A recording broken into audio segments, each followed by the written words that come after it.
नमस्कार, मैं हूं आपके साथ हर्षिता और आप देख रहे हैं JN न्यूज।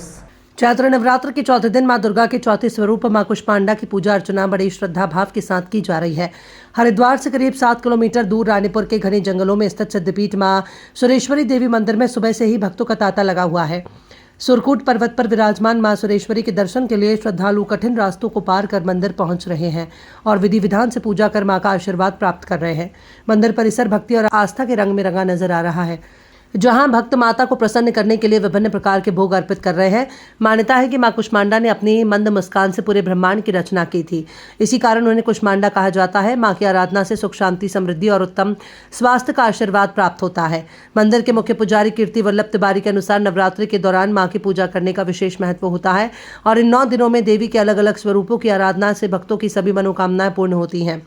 चौथे दिन मां कुष्मांडा को समर्पित इस विशेष अवसर पर भक्त पूरे श्रद्धा भाव से पूजा अर्चना कर अपने जीवन में सुख और सकारात्मक ऊर्जा की कामना कर रहे हैं।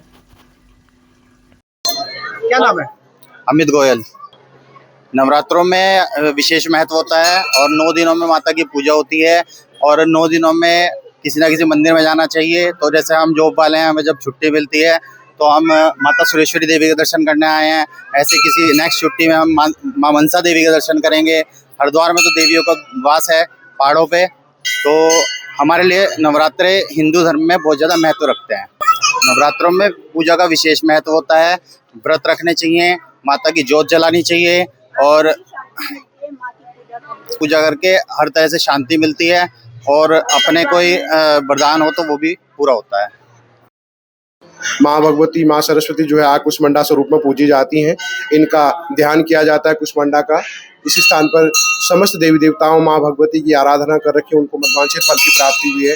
आज भी कहते हैं इस स्थान पर समस्त देवी देवताओं के राजा इंद्र के साथ माँ भगवती की आराधना करने के लिए आते हैं। पुण्य जनों को, पुण्य आत्माओं को उन चीजों का आभास होता है। आजकल विधिवत सतचंडी का महायज्ञ हो रहा है, उसमें विधिवत कन्याओं का पूजन होता है। अलग अलग स्वरूपों में माँ भगवती की आराधना की जाती है। फिर नवमी के दिन विशेष प्रसाद स्वरूप में दिव्य भंडारा किया जाता है। समस्त कन्याओं का पूजन करने के बाद, माँ भगवती का भोग लगाने के बाद कन्याओं का विधिवत पूजन होता है। तत्पश्चात जो है प्रसाद स्वरूप में विशेष भंडारे का आयोजन किया जाता है।